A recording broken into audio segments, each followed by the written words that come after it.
You are listening to One Take Sports, breaking down the NBA game with insight and analysis all in one take.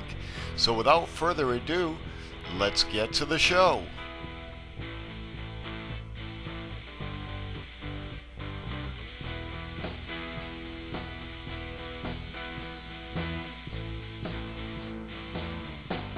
Hello and welcome to One Take Sports, where we do sports podcasting in one take.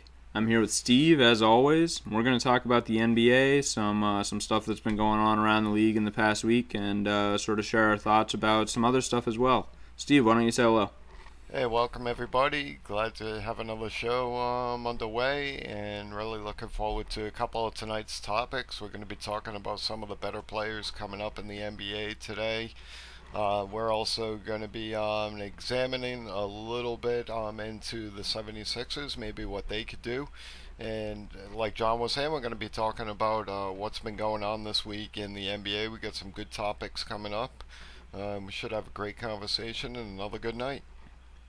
Absolutely. So I just want to remind everyone to find us on Facebook and Twitter. We also have our own website where we publish articles, and a couple of those articles that have been getting some attention this week are two articles that we wrote on Jeremy Lin and Anthony Davis. And those are two guys that we believe may have next in the NBA as far as up-and-coming stars or up-and-coming players. Absolutely. If you have a chance, definitely check it out. And that's something that's really fun to look at right now. One of the things I pointed on is right now I actually see the league being in some transition. We have some of the older guards on their way out, and like you were saying, John, we've already spoke pretty much. I'm sure we'll touch upon them a little bit on Jeremy Lin. We've and touched on Anthony Davis in our articles, and I have a strong feeling on Anthony Davis, that I like him a lot. Definitely one of my favorite players. But I thought tonight maybe we'd just look at who else out there could be next, who actually has the ability to actually take it that next step further. And when I say that, I hold it in high elite. I think during any season there's no more than about three or four great players, and then you have a drop off. I think right now we're looking at LeBron, we're looking at Kevin Durant as being the two great players, and then there definitely is a drop off. So, what do you think, John? You been looking at any players? Well, I mean, let me just hop in there real quick. I think it's really easy to predict who is going to be a next great player. Like, you talked about Anthony Davis. There are a lot of people around the league. Even the most casual fan can recognize that Anthony Davis is going to do something. He's a special talent. I think it's more interesting to look at the guys who are going to be that next level. You talk about the drop-off. Yeah, sure, we're going to have those guys who are clearly on another level. You got the Blake Griffins, you got the Anthony Davises, you've got those guys who are on that level. I think it's more interesting to talk about the guys who are that tier just below them. The all-stars that may not be Hall of Fame locks, or, guys that we think are Hall of Fame locks, but the guys who are going to be putting up a lot of points around the league, maybe even getting their team a championship or two. Sure, you touched on Blake Griffin. Obviously, he's one who's in that conversation. Actually, even much closer in the conversation. I think right now he definitely is closer to being right up there over Anthony Davis at this point. Somebody we're going to touch on a little bit later on in the show. But somebody who I think gets overlooked at his age and so forth is Paul George, and we're going to be looking at him, in that horrible injury he had last night. But he's another one of those players, in my opinion, who's right there. If that didn't happen last night, he'd probably be a good part of this conversation with me. Well, the thing is that when you look at a player who has next, and sort of going back to that article, the articles that we were talking about, that was something that I mentioned in my Jeremy Lin article, was his attitude. And that's something that you have to display night in and night out. I know that when I look at, and it sort of pains me to say this as a Rockets fan, but Damian Lillard for me is another guy who I think absolutely has, the next star level talent in the NBA. And one of the big reasons for him is because he's got so much poise and so much he's so collected on the court. And that, Paul George is collected on the court, but there was some stuff that came up last year off the court for him that really made me wonder if he was really mature enough for me to buy into that. I think Anthony Davis is mature enough for me to buy into the fact that he could be a superstar in the next decade. Yeah, absolutely. Damian Lillard is a superstar in the next decade. I think that Steph Curry is still young enough that we can say that he's got next. I think he can, he's still in that category a little bit. He's more of the Blake Griffin kind of where he's a little bit more accomplished. But he's still definitely a guy who is an up-and-coming player in the NBA. He's still developing and still has talent to find. So where do you think another two players that I'm thinking about, the one being James Harden, does he have what it takes to be next, or is his defensive liabilities going to stop him from hitting that level? And when we talk about who's going to be that next great player, who's going to be the next one, it's more than actually what's done on the court. It has a lot to do with, obviously, what's on the court, leadership and so forth, but there's also a level of star power involved in that. Durant's all over the place right now, and right now who the best two players, who are the elite players, and that's pretty much what I'm talking about. And trying to see that next level of players, if they can get there. I think the Blake Griffin can get there, and I think James Harden's more in that Blake Griffin category himself. But can he hit that? I think that James Harden is already at the point where he is a star. I mean, I'm not going to say he's a superstar by any means because, as you said, his defense is a huge liability for that team. But he can score probably. Oh, no doubt he's a star. He's possibly one of the top 5-6 players in the NBA. Right, and I mean, he definitely, some people would say that Dwight is the better player of those two on that team, where, I think that James Harden is the better player, but I think that, if you look at Blake Griffin, and one reason that I sort of am actually putting James Harden a little bit above Blake Griffin is because he is the guy on his team. Blake Griffin has Chris Paul. James Harden spent an entire year where he became a star by himself, basically. I mean, there were other Rockets on the team, but he didn't have that other superstar to go with him, and that was when he showed that he had the star-level talent. It wasn't like he's had Dwight Howard there the entire time he's been a star. He developed into that guy without Dwight. Blake Griffin has had Chris Paul there the entire time he's been in LA, or most of the time he's been in LA, and he's been developing with a great point guard next to him. You wonder where he would be if they were, running Mo Williams at that spot. It's funny you say that because I was thinking one of our conversations one of these times should be, what would happen to some of these players, maybe in a different situation, not being with guys they've come up with and so forth. We've had that conversation about Stockton and Malone and things like that. That's for another day, but I know exactly what you're saying there, and he's right there. Like I say, he's a top 5 player in the NBA, and I mean, to be next and to be that great player, that's very few and far between. You don't see that too often. That's why even names from the 80s, everybody knows very well, because there were only so many great elite players, the best out there. And now we're talking that next tier, and there's nothing wrong in these guys, and I think James Harden is basically a superstar. Well, I mean, I'm like, the more I think about the James Harden dilemma, whether he could be one of the top 2 or 3 players in the NBA, I don't know if he's ever going to get there. He doesn't have that leadership quality. I think he needs another leader on the team with him. Obviously, Dwight isn't that guy. We talked about this in the last podcast, the lack of veteran leadership on the Rockets, and I don't think that James has that. You look at his lifestyle. There was that big rumor about him dropping $20,000 in a strip club the second he signed his contract in Houston. Like, that's not a leadership style right there. That's still a young guy who's got a ton of money and he's blowing it. That isn't a guy, and I'm not saying that these great NBA players aren't going out to parties, but they're also not dropping $20,000 at a strip club. Exactly. there are more committed players in the league.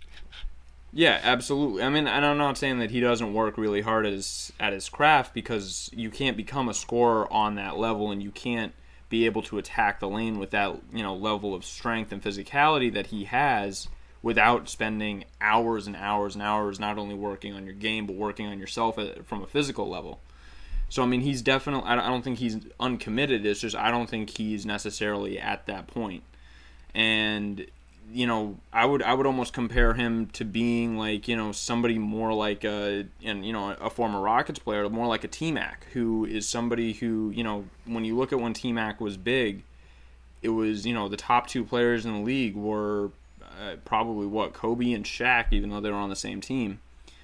And then there was another level. There was the Vince Carters and the T-Macs and the other guys that were sort of peppered around the league as being great players. Yao Ming was probably up there as well as being great players who were in the league, but they weren't that top level talent that you may have had. Right, right. Well, and I just see that Harden being that next level down. Oh yeah, oh definitely, and definitely, and he's right there right now too. He, but there are some young players. Another guy that I'm really excited about. And I'll tell you, I wasn't sold on his game this year. He's really turned me around and showed me a lot. Is John Wall. Absolutely love him. I think he is going to be one of the best point guards in the NBA. He showed me so much last year. His improvement last year was is excellent. His mid-range shot is becoming more consistent out there right now. He's got the defense, he's got the athletic skill. I love his game. I love him, and he made this year. He's definitely made strides in his decision making and so forth. And I think he's going to be one of the best point guards in the NBA. Well, I mean, the interesting thing about John Wall is, I mean, obviously when you have a guy like that, he's so athletic and he can do so many different things with that athleticism that it, again, it's another guy that we're looking at in the NBA that, we're talking about Blake Griffin, who's definitely a stellar athlete in his own right. We're talking about Anthony Davis, who's so big, yet he's athletic enough that he can play like a guard almost. You mentioned that in his article, which I wouldn't go quite that far as to say he has the handles of a point guard, but he definitely can handle the ball. And we actually talked about this a little bit off mic right before we started the show tonight, where we were talking about what these guys with this much athleticism could do if they actually learned how to play the game the right way. And I think John Wall is a classic example of that, where if he actually were to develop, a truly great shot, he wouldn't be shooting 35%. He wouldn't be shooting, he wouldn't be a 30% three-point shooter on his career. You add a three-point shot to that kid's game, and suddenly he becomes next to impossible to defend. Yeah, I'll agree. But I think the strides that he made this past season, his game's still developing. It's still growing. So he could definitely do that. I think he's a hard worker. I like his attitude. And just another guy, and once again, and I think everybody probably knows this by now, I'm all over. I love point guards, and he's just one that, I'll make it a point. I'll make it a point to watch. If he's on and I have an opportunity to watch him play, I'll watch him play. And I know and believe that he'll be a perennial all-star for years to come. Well, you just said that John Wall is a point guard, and that's sort of something that is a little interesting for me, because we've talked about this before, again, on the show, where we've talked about the mixing of styles in the NBA. Where you have two guards out on the floor who can both pass and they can both shoot. And John Wall definitely gets his assists. He's almost averaging 9 a game for the last couple of years, but he also is definitely a scoring guard too. And I'm interested to, who do you think is a good pure point guard in the NBA right now? Because I'm not seeing very many of them, around the league. I look around the league and I see the Russell Westbrooks, I see the John Walls, I see, all these guys. And I would say that Chris Paul is probably the last real point guard that we're seeing in the NBA. And I mean, to go along with that, right now he's the best point guard in the NBA. At the same time, and once again, you're going right back to what you were just talking about, was the fundamentals of the game. And I think that's what it's going to take for the player to be, uh, that pure point guard. I think we talked about it. The league's definitely changing, and it's blending into almost a no position league, and everybody can play. Now you're just seeing so many players that can play in different spots on the floor depending on what the matchups are, and it totally is a different game. And I know where you're going with this, and I think you see it in a way that, in the future at some point, if they could pick up a point guard, a better point guard, that he could slide over to shooting guard. With the Right. way his game is, and I think he definitely could do that. But I still see him as a point guard. I mean, he's got decent assist numbers, very good assist numbers, as a matter of fact.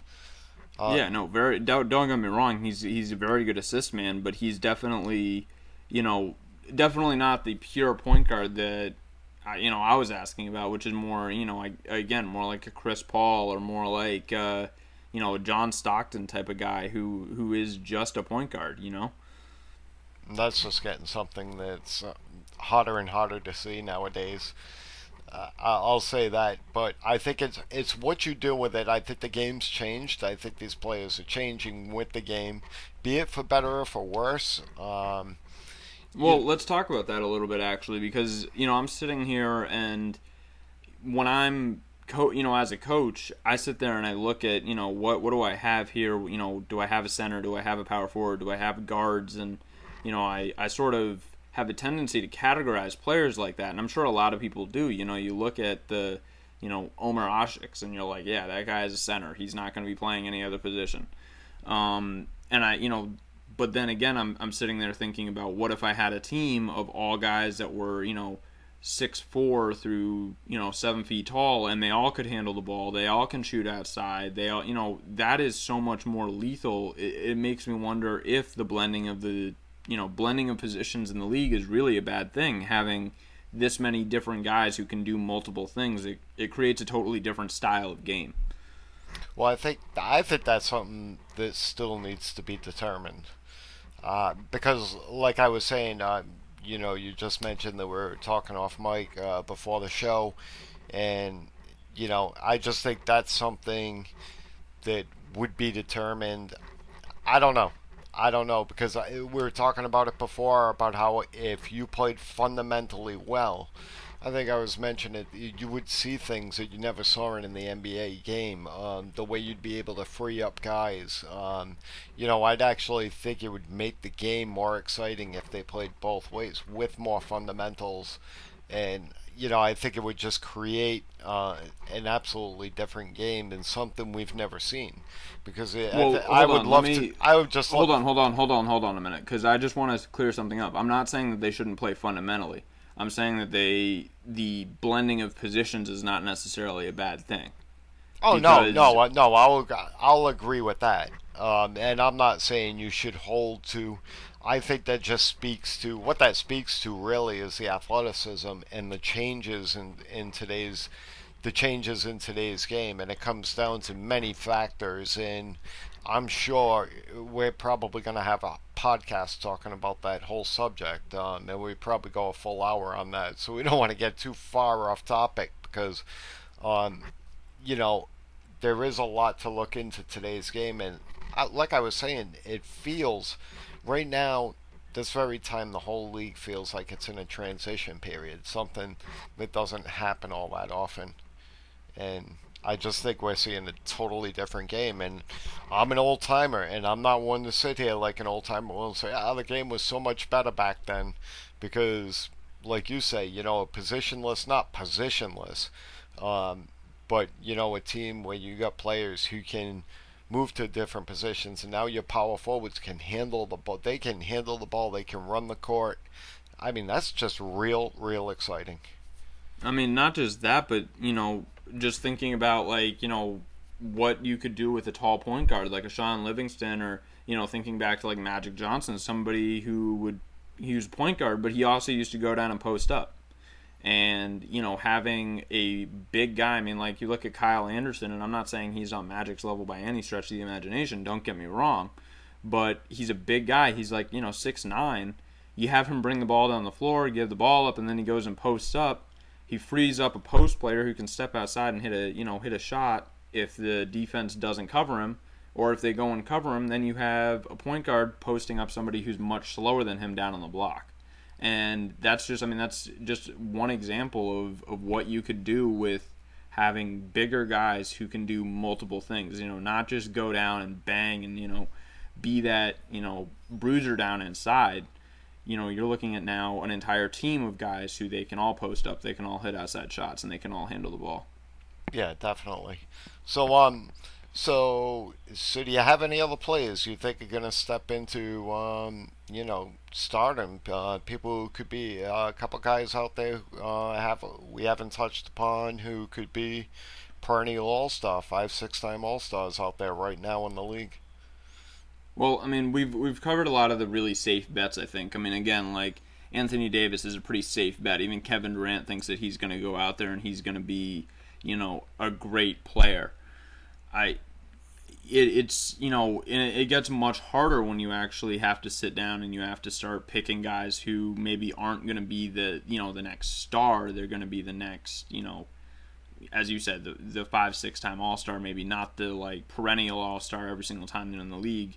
I've already written about Jeremy Lin. I think he's going to be in that category. I think he's in a great position. He's got a great attitude about it, and he's going to be doing some special things. And he's a rookie, but I think that Kyle Anderson, actually, who I've already mentioned with the Spurs, he's in a great position as well to learn from some of the greatest basketball players in the league today. One of the best coaches, or the best coach in the league today. He's in a great position. He has a lot of talent and a lot of different things that he can do, a lot of versatility, and I'd like to see where he can be, because I think he can be a 5, 6 time All-Star. And let's not leave out Kawhi Leonard. He goes. That's a great name you just dropped there, because he kind of quietly goes unmentioned a lot of the times. But he actually is one of those players who's probably one of the ones on that next tier that is really close to the cusp of getting in the category of, say, a James Harden. And, he just goes unnoticed. And, that's not a bad thing to be able to fly under the radar like that. But, the examples you just used with Anderson and Jeremy Lin, that just speaks to, once again, things that we've talked about before, but the situation that you're in. Because Jeremy Lin could be on another team, and he might not have that opportunity to shine, to be an all-star like that. But being in the situation that he's in right now, definitely. And obviously, playing for the Spurs and being able to develop the right way and learn the right way under the best leadership, the best general management out there in the league, bar none. I mean, that's a safe bet in itself. A couple of obviously, Parker, Wiggins could be, but I'm not about to even go into that conversation right now about, somebody who hasn't logged an NBA minute yet. There's a lot of ball to be seen before I'm ready to put anybody that young into the conversation. And like I say, now is the time when people are talking about Davis, because this is his third year. But they weren't talking in his first year. Everybody knew he was going to be a bright star, but I don't think anybody thought he was going to be this good. Well, I mean, Kevin Durant, again, as I said, he's been quoted as saying that he thinks that Anthony Davis is going to take the MVP away from him at some point in the near future.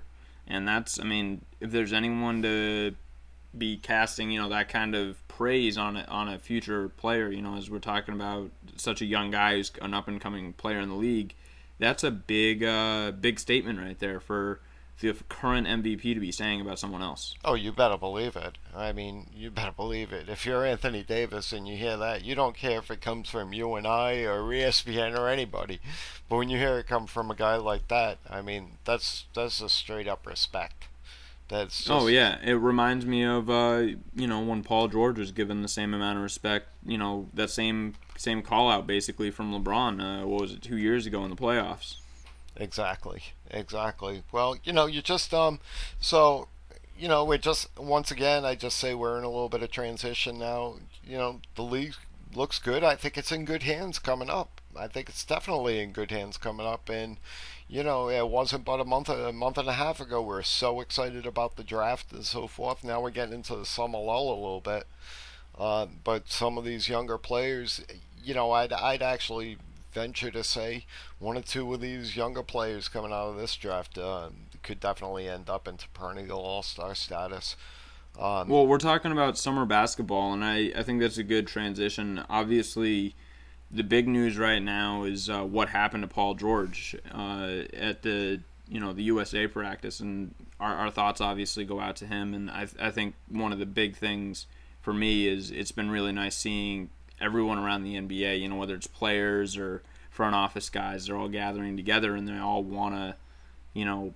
They all want to support him, and guys who have been injured before, whether it's Kevin Ware or whether it's Joe Theismann, who was in another sport, Sean Livingston, guys who have really suffered similar stuff, and they've rallied behind him, and I think that's a great thing to see, and not something I am sure would have happened 20, 30 years ago in the NBA.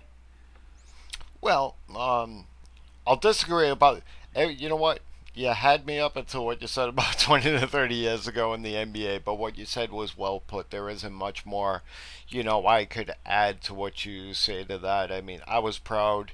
It's horrible to see something like that happen, but yeah, I was definitely proud to be an NBA fan last night with the outpouring of emotion. And, as these guys, you know, on the court, they're enemies. I hope they don't like each other on the court, within 94 feet. But, off the court, they're all teammates, and there's a love, there's a camaraderie with these players.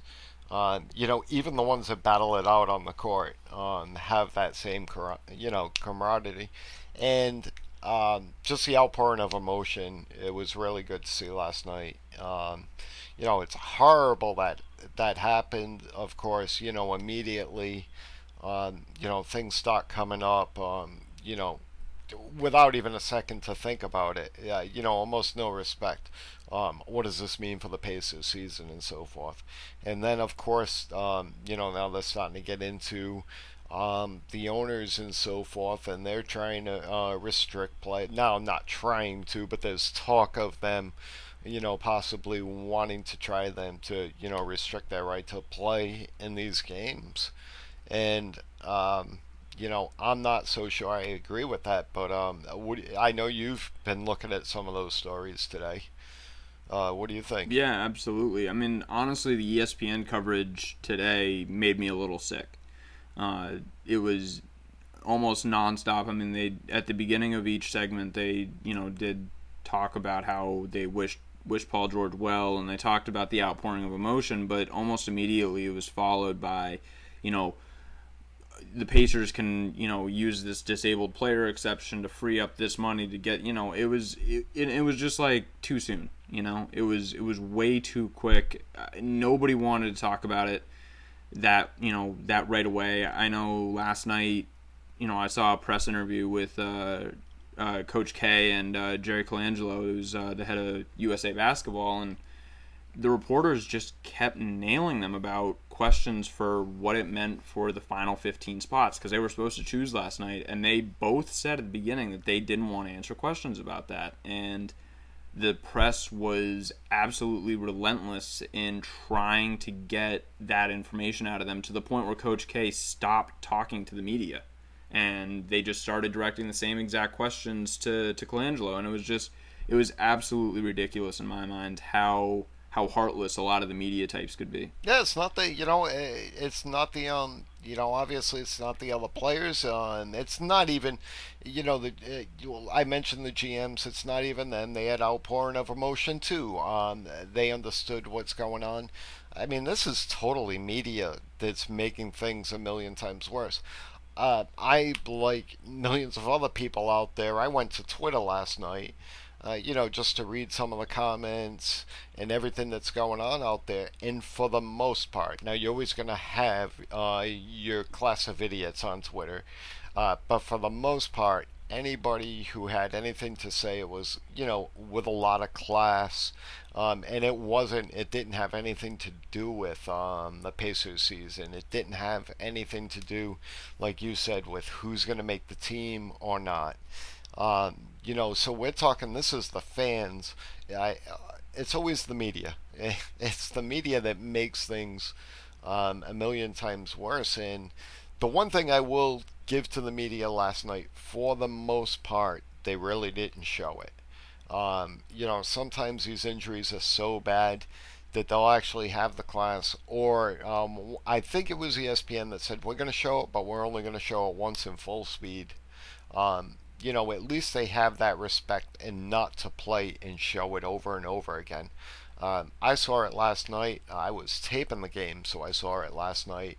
And, today, I didn't look at it all day. I don't want to see it again. I really have no fascination in watching it again. I have no fascination in watching Joe Theismann again.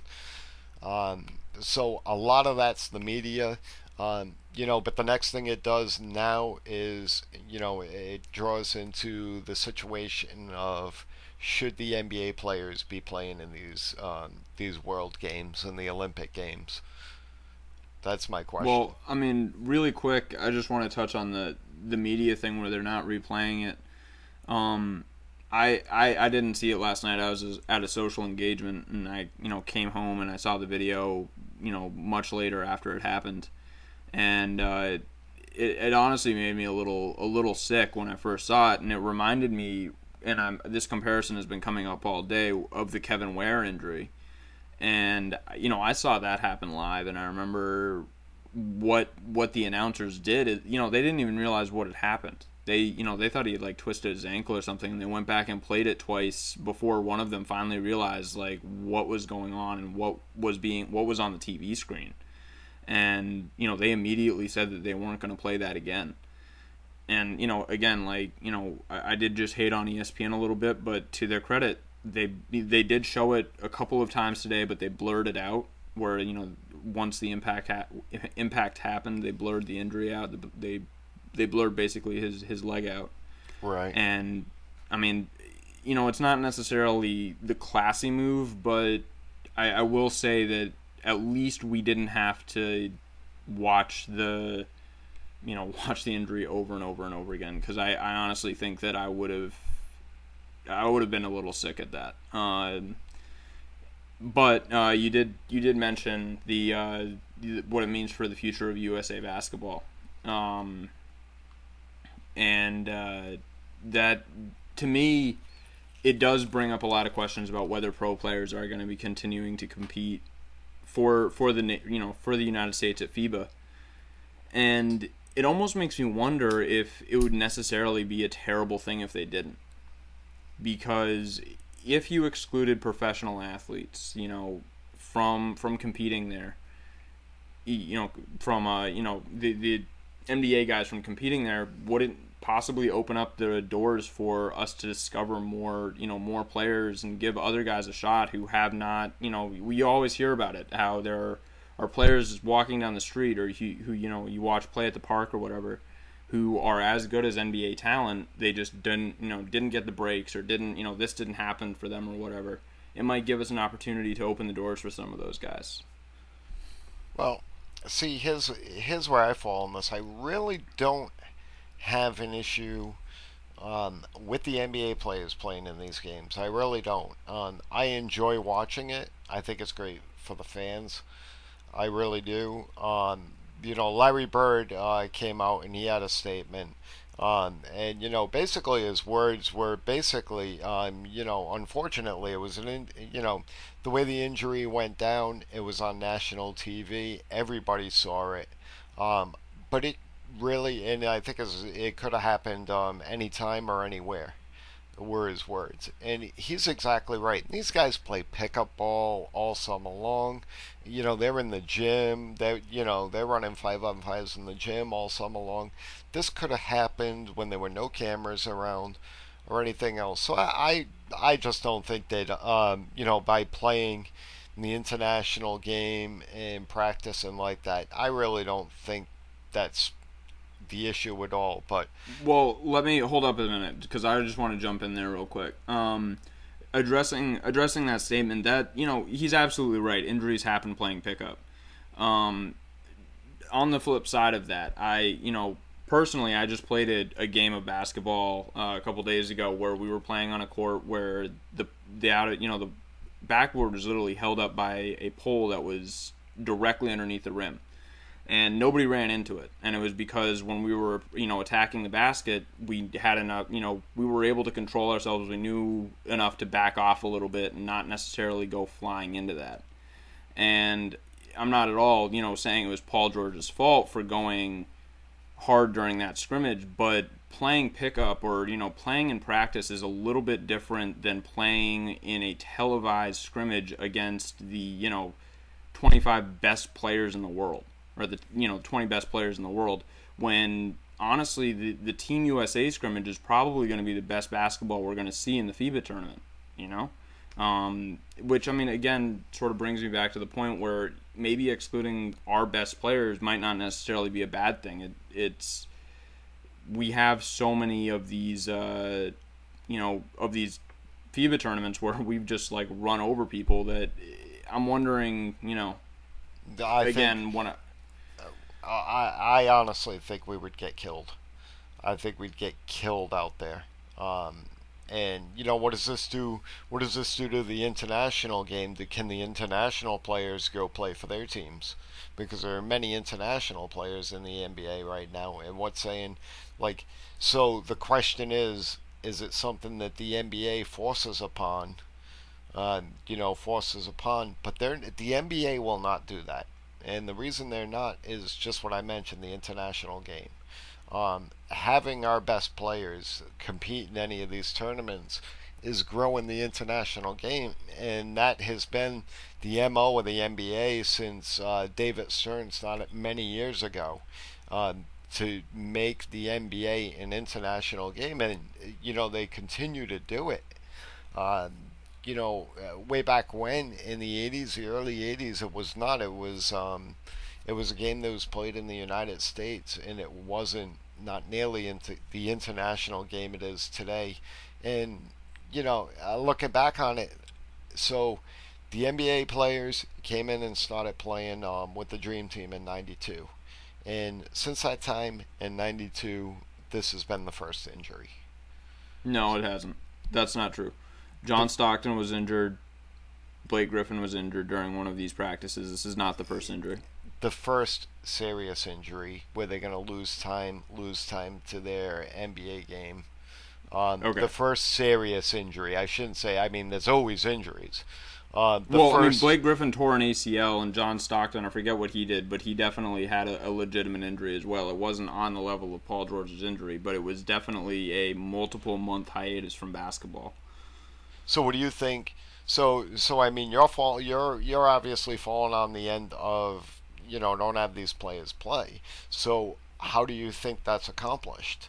How do you think they don't play in the game? I'm not saying that maybe necessarily take all NBA players out, but I think that there could be something put in a player's contract, if he reaches the level of, a certain level of talent or a certain level of dollars where, I mean, again, the gruesome part of the NBA sort of is that it is a business. And at some point you have to recognize the fact that, patriotic pride is important.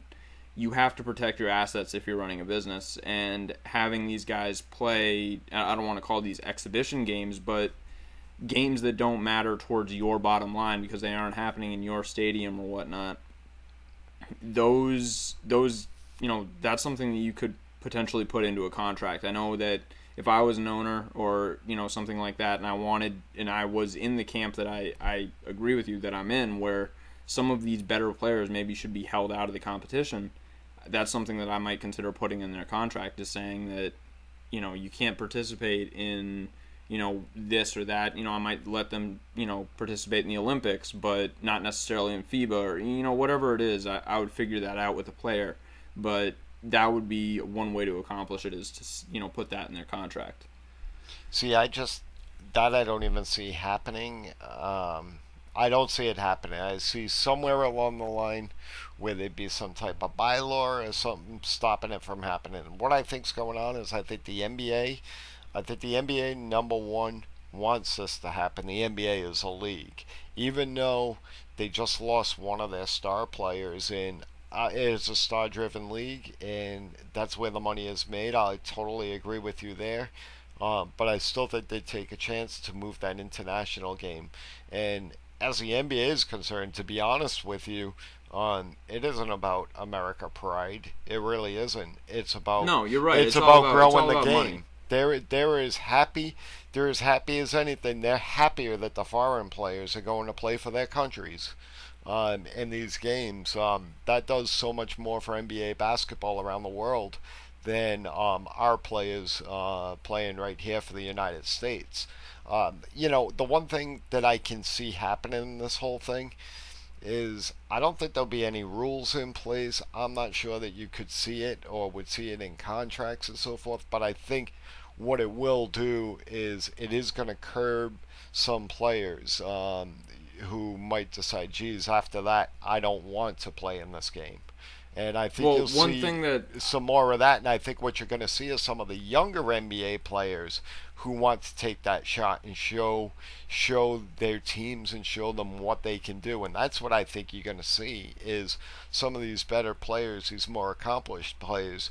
But I can see maybe in 4 years, if it was today's day, players like Wiggins and Parker playing in these games and showing their teams what they can do. Second-year players, Sullinger, people like that. That's the direction I can actually see it, because a player like Jared Sullinger, for instance, it's worth it for him to show what he can do in these games. It's worth the chance that he takes to show what he can do in these games. And that's the direction I see it going in. I don't see anybody. Okay, wait. Let me jump in here real quick, yeah. Because so you're talking about how it's better for international players to go overseas, and that draws more players in. Well, I'm comparing this because the other global game, or the global game right now, is soccer, obviously, or football, whatever you want to call it.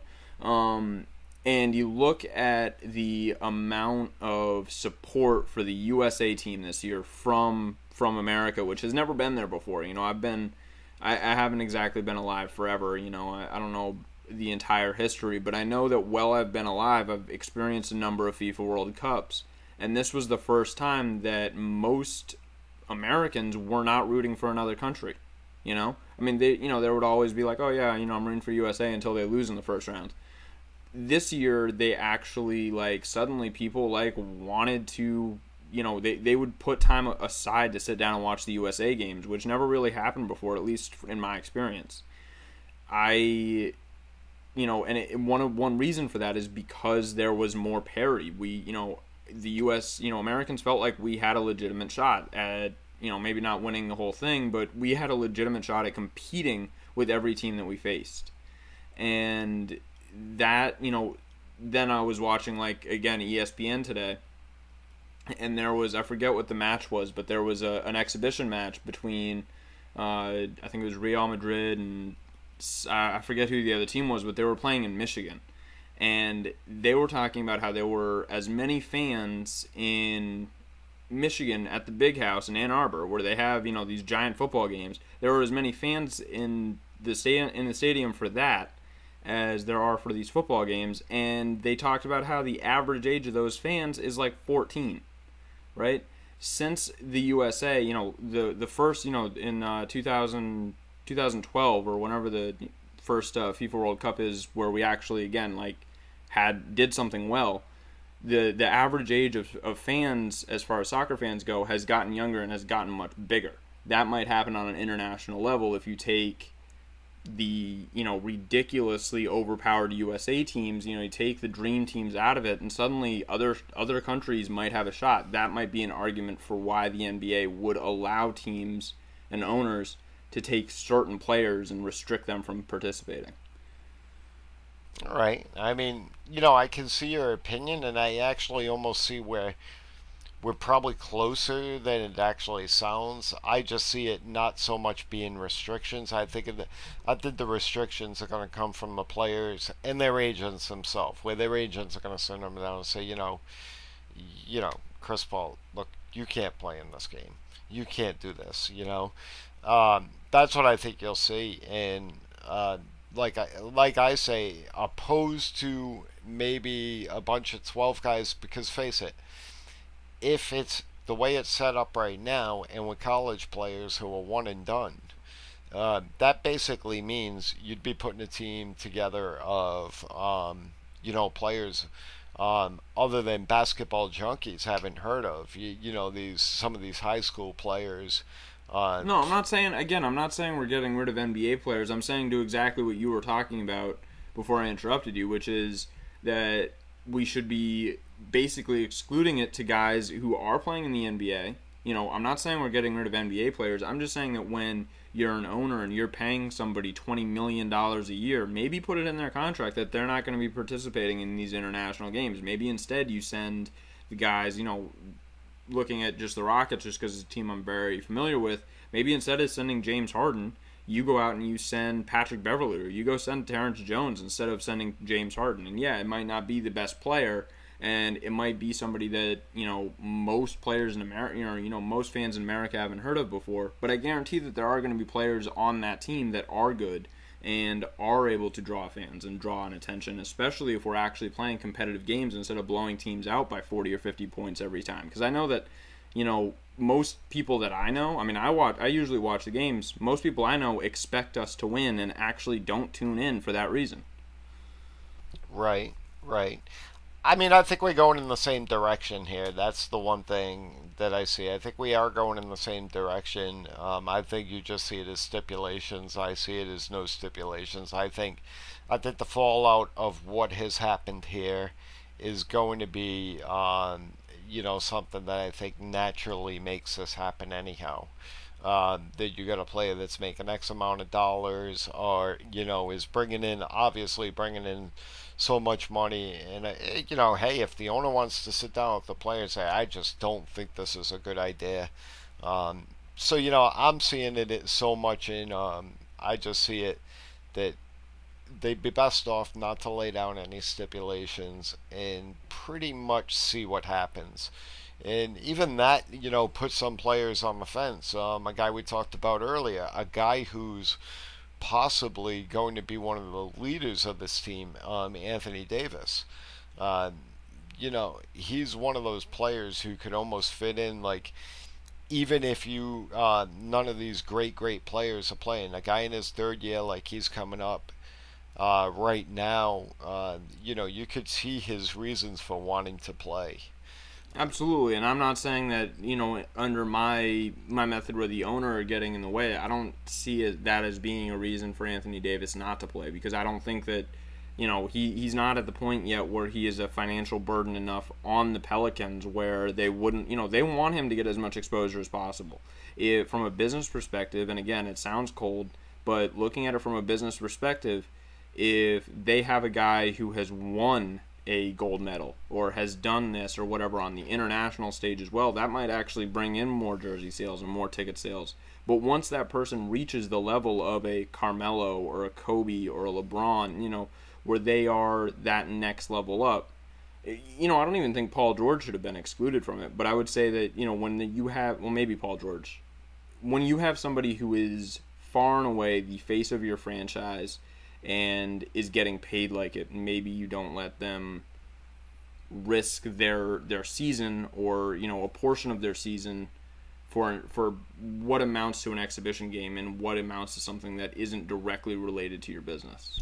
Right. And it's funny we talk about it, but when you notice the lineup of this team, I'm not even sure exactly if they even came out with it today. Who did not make this team? But I really didn't care so much about it today, just after everything happened last night. But you're looking at it, and all these players now that we're talking about that's in this conversation, it's ironic that they all fall into that same second tier category that we were talking about earlier in the show. Oh, They were all I don't think falling. Derrick Rose does. Oh no, not Derrick Rose, not Derrick. But once again, Derrick Rose right now is in a situation. Uh, he's in a situation in his career where he has motivation to go out and play in these games. Okay, but He let's look at this from the owner of the Chicago Bulls perspective.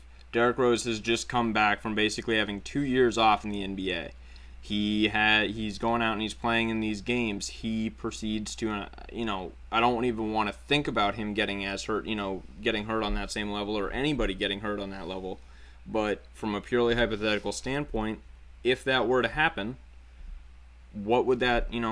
What would that mean for the Bulls? I mean, again, it sounds cold, but I'm just saying that from a business perspective, that's something that I would have to keep in mind because people have begun to turn away from what the Bulls could be with Rose, and now that he's coming back, people are getting so excited for that. If he were to get hurt, what would that mean? Say he re-injures one of his knees. What would that mean for that team? I get it. I get it. But you know what? Truth is, you can't stop a basketball player from playing basketball. That's the truth. These guys want to go out and play. You see what happens. Now we're getting 365 days a year coverage on basketball all the time. Things we didn't see even a few years back on NBA TV. And, there's always this assumption that these guys during the summertime are off on vacation and they're enjoying themselves. And that's just not, and with a lot of these players out there, it's just not the case. Season's over, they hit a little couple week vacation, week or two vacation, but then they're back at it. They're in the gym, they're playing all the time. And all right, there was more competition last night. They were going at each other last night, pretty good. It was, I was watching the game earlier, and it felt like I was watching an All-Star game. But at the same time, they just they're gonna play regardless. They're playing and they're playing all summer long, and it just in my opinion doesn't matter where they're playing. It could happen. That was a freak injury. It could happen at any time. Every single time that you step on the court, there's a possibility something can happen, and that's in any sport out there. So I just don't have. I understand, and I understand exactly where you're coming from. You need to protect, and you want to protect your assets. I get it. I understand that. I totally get it, and I think this injury is going to just make it happen. Um, I just think it's going to make it naturally happen, and you're going to see some of these players, guys who are so on the bubble, on their career bubble, Austin Rivers, people like that, and then it's going to go from there, and it probably will be a more exciting game. Although last few years, honestly, won a gold a couple years ago, but you know what? We're actually not beating teams down. Not like we did way back when the international games totally caught up to the United States. They're just about there. We can get knocked off and have been at any time. I mean, you look at the 2012 team; they were beating teams by, 40 or 50 points. They were dropping 130 on just about everybody. Well, that 2012 team was also the best team since the Dream Team. They've talked about it, and that was the best team they put together, and they put it together because they went out and they've lost a few times. So there's nothing. I mean, there was a time when pretty much, around that time of '92, that nobody ever thought anybody could beat the United States in any games like this. So, uh, but like I say, just getting back on subject. I mean, that's just the way I feel about it. I just say a basketball player is going to play. Regardless where he plays, he's going to play, and he's going to play all summer long. That's what they do. That's what they do. So if it happens, I mean, it's just a horrific. It was a freak. It was a freak accident, and it happens in every sport. Well, I mean that's a really good point. We are sort of running close on time, so why don't we go to our final segment, which is just the three quick thoughts around the NBA, or just our quick thoughts around basketball in general. And we'll definitely get to the 76ers next time. We'll make sure we do them we'll cover them first. So if there are any 76ers fans listening, we will make sure to get to you guys next week. So Steve, what are your final thoughts for this week? My final thoughts for this week. I was going to follow up with one final thought as we were talking about the Sixers, but I will throw it in here right now, and that has the league taking a real hard look at how the lottery system is going to be played out this year, and they may make some changes this year to make the worst six teams a little bit more equal out there. So the worst team out there is just of an equal chance of getting the number six pick. Are pretty much brought on by the 76ers in most people's opinion. This is the NBA currently trying to, combat that, and looking at, if you have a chance to see how they break it down, it actually, you and I have talked in the past a little bit about what we could do to fix the lottery, and this is a good idea I think that the NBA has, and it's not an overreaction. It's not anything so drastic to the draft, and it does give teams a little bit more opportunity to at least, I think as a young team, if you're an awful team and you build your team that way, that's okay. But at least go out, and I want to see you improving every night and doing everything you can as a team with what you have on the court to get as good as you can, and to develop your games as a team and as individuals. The other thing that's been out there the last couple days is whatever's going on, and I'm not exactly sure the whole story about how DeMarcus Cousins may not even make this team now, and Mason Plumlee will. It's something I don't understand. I think Plumlee definitely has a good game, and DeMarcus Cousins has had his issues over time. I don't know if there's something internal going on there. I haven't heard many reasons why this may happen.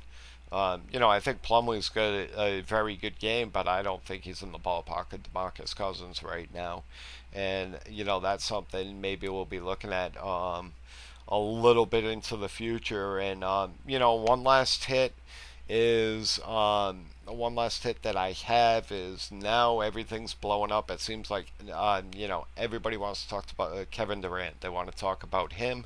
They want to talk about, in a couple of years, is he going to go back? Is he going to go play for Washington? I think this is absolutely insane. I think people should just leave Kevin Durant alone right now. It shouldn't be a decision he needs to make right now. Washington's never come out and say, we're going to go out and chase Kevin Durant. I just think it's absolutely ridiculous. Once again, it's the media. They don't let up, and everybody's all over him. Is he going to go back? I think LeBron made a great choice going back. That same choice isn't the right choice for everybody, and right now I don't even think this is the time that Kevin Durant needs or wants to be dealing with it. So, I'm already tired of hearing of it, and we still got over a year to go on this thing. So, that's my three hits for tonight. What do you got? All right. Well, I really basically just have, two that I really wanted to cover. One of them you basically already hit on, was the Boogie Cousins and Mason Plumlee thing. I can't look at this without wondering how much of this is influenced by the fact that Plumlee went to Duke and Coach K coaches at Duke. A guy that he's worked with before. I wonder how much of the comfort level is there. I don't think that, Coach K is making necessarily a biased decision. I think, as you said, that Plumlee has a good game, and maybe what Coach K is looking for out of his offense fits what Plumlee does as opposed to Boogie. But you also hit the nail right on the head. Boogie is far and away a better player when you look at the fact that, he outperformed Dwight Howard in a couple of the games that they played against each other. He's arguably the best center in the West. It's a hard hard thing to wrap my head around why Boogie Cousins would be left out off the USA team. I really don't know what's going on there. I think that we are going to eventually find out, hear something about some sort of, I don't know whether it was, an off the court thing, some sort of incident with another player, maybe something where he was just out too late and the administration didn't like it. I don't know what's going on there, but it definitely is. It's bringing questions to my mind as well. Mm-hmm. The other thing that I really wanted to touch on was, the change for a lot of the big teams in the NBA.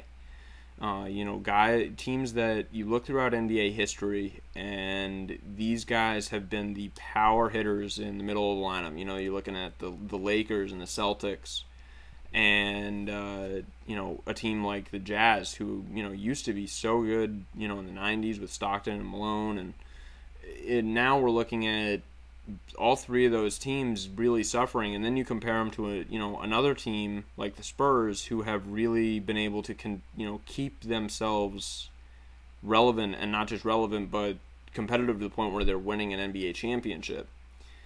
And the big difference for me that really leaps out of my mind, and it just goes back to, I know we've sort of touched on it briefly in another podcast, but it's the big note for me, is consistency at the top. Is when you have the Spurs, who have had the same coach there forever, and they've kept their best players there, and they're guys that are helping develop the younger team, and they're the front office has stayed the same. That that just creates such a sense of stability. Whereas you look at, and nothing against the Celtics, because I think they made a great hire in Brad Stevens, but especially looking at the Jazz and you looking at the Lakers, they have been switching coaches so much, and the Lakers front office moved around a bit. Like, for me, if any team is looking at how to remain, or if they're already good, how to remain good, is you have to make sure that you maintain consistency at the top with the coach, with the front office, and a team that, in my opinion, really shot themselves in the foot from that respect are the Denver Nuggets. And it wasn't a recent thing, but just looking at the team as we're sort of rolling into the future, the fact that they got rid of George Karl a couple years ago just, absolutely blows my mind, because Karl is such a good coach. And they were a team that, I think that with the pieces that they're building around right now, if they had consistency the whole time they have, and they had a good coach to coach this whole time, that could be a team that could be dangerous out west. And instead, I'm wondering if they're, going to make the playoffs in the next 5 years. So that's really my only two thoughts are, just the changing of the guard up top happens a little bit too frequently. As a Rockets fan, I'm hoping that the Rockets stick with Kevin McHale and they trust him no matter what happens this year, because again, you change the top too much and you lose relevancy. Well, they're usually the first ones to go, and one thing, and this is going a little bit back to the beginning of the show here. You mentioned the Spurs and the consistency from top to bottom, and I don't believe really there's any coincidence out there that you've got the Spurs who, from top to bottom, from the owner, the GM, down to Popovich, down to the players themselves. I don't think there's any coincidence out there with that consistency and with the molding and the keeping the team and so forth. Not only right now are they the best team in the NBA, but they are actually the most fundamentally sound team in the NBA also, and that's something we were talking about earlier in fundamentals. And they played such a beautiful fundamental game of basketball this year, and watching them when they were clicking on offense was just great to see. And that doesn't just happen on the court automatically. And like you said, that starts from the top down, and that's really rare to see. And there's a bunch of teams out there that you never really hear in the conversation that's been down for so long. And I think there are, these teams that are going to be coming around, and they are going to be better teams. I think a lot of these teams are going to try and follow that mold. They're going to do what they can to try and follow the mold of the Spurs. Not everybody's going to do it, because every season there's going to be winners, there's going to be losers. Unfortunately, there has to be a worse team in the NBA every year. But I hear what you're saying. The league's definitely going in a different direction, and I just think there's the Spurs and pretty much everybody else, and like you say, the teams you're so used to hearing of always being on top.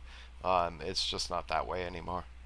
Well, I mean, the amazing thing to me is, again, just going back to the Spurs, is when they build their team, they're building around players that they want, as opposed to, and, every team has players that they want. I don't mean from a skill perspective, I mean from, a mental perspective, the approach that they bring to the game, the level of hard work they want to bring to it. I know the Spurs, I mean, they weren't even in the conversation for a single one of the superstars this year. And it's such a young team. I haven't really looked into their cap situation too deeply, honestly, but that's one thing that just sort of came to mind is the fact that year in and year out, instead of doing what so many teams do, which is just go out and they throw all the money in the bank that they have at the big names, is the Spurs are just like, you know what, we're gonna sit back and we're gonna watch the dust fly, and we're just gonna keep working on our game together. And that's how you build that fundamental game. That's how you build that beautiful offense that we saw in the finals this year. That's how you build a team, is you make all the players trust the fact that as long as they come in and they work hard and they approach it with the right mentality, that they have a place in that organization. They're not going to be shipped off because there is a better potential player at that position on the market. They're going to find the right fit for every single one of those guys as long as they bring the right mentality and as long as they bring that level of hard work. So, we are definitely going to probably hit upon this next week. But you mentioned that in the way they built everything. Do you see any teams right now that are actually close to that mold of building something like that? Is as crazy as what Hinkie's doing. Is he actually? Are they working to actually make themselves that type of team in the future?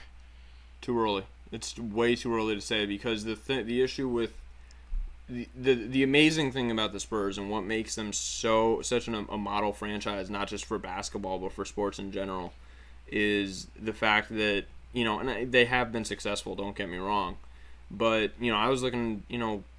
You look at these other teams; they have been consistently good for 2 decades now, but they weren't very good before then. you know. I mean, you look back at 1980, and the Spurs were leading the league in pace, but they were near the bottom of their division, and it's just it's hard for teams to lose. The fan base gets restless. The front office, the owners want to make more money because as is there's a book about it actually. I forget the name exactly. Something about wages and wins. But there is a direct correlation to how much money a team makes based on how much they win. Classic example of that is the Miami Heat. They have probably made more money in the last 4 years than any other team in the league because they've had the star players, and they've been going to the finals every year, and they've been winning games. And there's a model there, and it's hard to say that the 76ers are going to be built that way because we just haven't seen enough of it yet. I tell you, a team, and this really kills me to say it, but a team that is really going in the opposite direction actually is the Rockets, which is really painful to say because you want your team to be able to treat the players, as much as you want your team to win, you want that team to treat their players with the level of respect and the level of decency and the level of trust that the Spurs organization treats their players with. And it's just, when you're building a winning team, you look at it, even like if you take management classes, in college or any time, they talk about the most productive workforce is a workforce that trusts their employers, that knows that they're going to have a job every single time they get out of bed in the morning. They're not, possibly going to get fired just for making a single mistake. That's the kind of stuff that the Spurs have built, is as long as you come in there with the right attitude and you're going to do your job, you have a position in that franchise. Like I've said many times before, I'm just absolutely amazed with the parallel between the Spurs and the Patriots, the New England Patriots. it's the parallels are uncanny between the two teams. I just right now, but in the NBA, that's something that's very, very hard to do, and I think it is something that you saw a lot more of back in the day. And you don't have to have the best players on the court. They don't have to be the best players in the NBA. What they have to do is be able to play with each other well, and that's all bred of the cohesiveness that you're talking about, and what they're doing in getting their type of people. Just as important as the ability, what they can do, what the numbers they can put up, is the type of person that they are. And you're exactly right. And they're a team that's pretty much bucked the trend of the entire NBA. You mentioned the Heat, but Miami's a perfect example of a team that does things at a short spurts of time. They can have many a down years, and then they just go all in. They do it with their baseball team constantly, and they go all in and they win for a few years.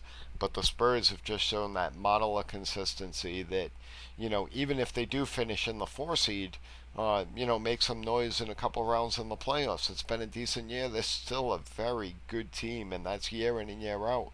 I think going into the season last year, I picked the Spurs to win it all, and I said, you know what, until they prove me wrong. At this point, for a couple of years, I was saying, nah, not the Spurs.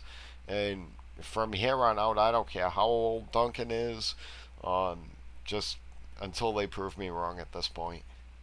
Actually, you mentioned baseball franchises, and I think a great franchise in baseball to compare them to is actually the Atlanta Braves. It sounds weird because the Braves haven't won a World Series in a while, but just the way that they run their organization, they had, instead of just going out and hiring a new coach after Bobby Cox left, Bobby Cox recommended this guy, and they went out and hired him.